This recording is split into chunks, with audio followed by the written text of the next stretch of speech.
Sobat Teens, kita berjumpa kembali dalam acara TFC, Teens for Christ, bersama saya, Monica Petra dari Yayasan Komunikasi Bersama. Renungan kita hari ini, Kamis 13 Agustus 2026, ditulis oleh Pendeta Theodorus Willem Noya dari GKI Rungkut Asri, Surabaya, dengan judul Tidak Ditinggalkan Sengsara, yang didasarkan pada kitab Kejadian 21 ayat 8-21. Sebelum membaca Alkitab dan merenungkan firman Tuhan, mari kita berdoa. Tuhan Yesus, terima kasih karena Engkau boleh mempertemukan, mengumpulkan kami anak-anak-Mu di tempat dengan media ini. Seberapapun kami Tuhan yang mau belajar mendengarkan, Tuhan yang memberikan kepada kami hikmat untuk mengerti. Terima kasih Bapa, dalam nama Tuhan Yesus kami berdoa. Amin. Sahabat Teens, nas yang akan menjadi pusat refleksi kita adalah Kejadian 21 ayat 17a. Allah mendengar suara anak laki-laki itu, lalu malaikat Allah berseru dari langit kepada Hagar. Habis manis, sepah dibuang.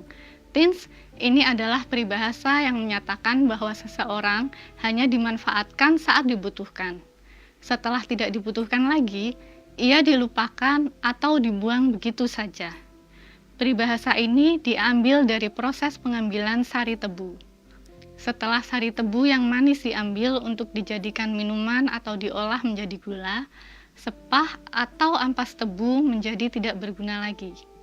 Sepah itu kemudian dibuang karena sarinya telah habis. Mungkin seperti itulah yang dirasakan Hagar. Pada awalnya karena ragu terhadap janji Allah, Abraham atas usul Sarah menikahi Hagar untuk memperoleh keturunan. Hagar pun melahirkan seorang anak yang dinamai Ismail. Namun, Allah menepati janjinya. Sarah mengandung dan melahirkan seorang anak laki-laki yang dinamai Ishak. Karena itu, atas permintaan Sarah, Abraham menyuruh Hagar pergi. Sarah takut Ismail, anak Hagar, akan merebut warisan Ishak. Hagar hanya bisa menerima keputusan itu dan pergi mengembara di padang gurun.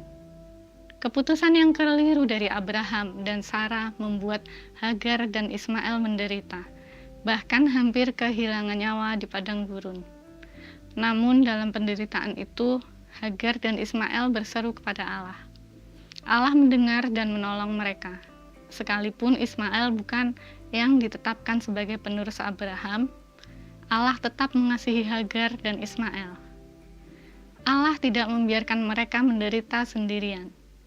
Sahabat Teens, Allah menyertai mereka yang mengalami ketidakadilan dan mendengarkan seruan mereka.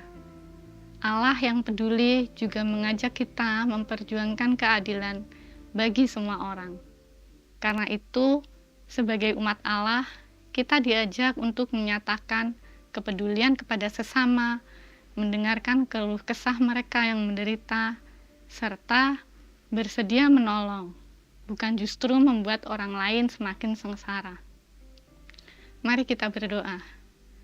Ya Bapa, terima kasih kami boleh belajar bahwa keadilan Tuhan itu nyata, dan biarlah kami menjadi orang-orang anak-anak-Mu yang ikut memperjuangkan keadilan bersama mereka yang membutuhkan keadilan. Terima kasih Bapa. Dalam nama Tuhan Yesus kami berdoa. Amin. Sahabat Teens, demikian renungan kita hari ini. Sahabat dapat memanfaatkan media cetak renungan harian dan program audio visual lainnya dari YKB Media Ministry dengan mengakses website terbaru YKB di www.ykb-media.org. Jangan lupa like, subscribe, dan bagikan kepada sahabat-sahabat Teens yang lain. Tuhan memberkati.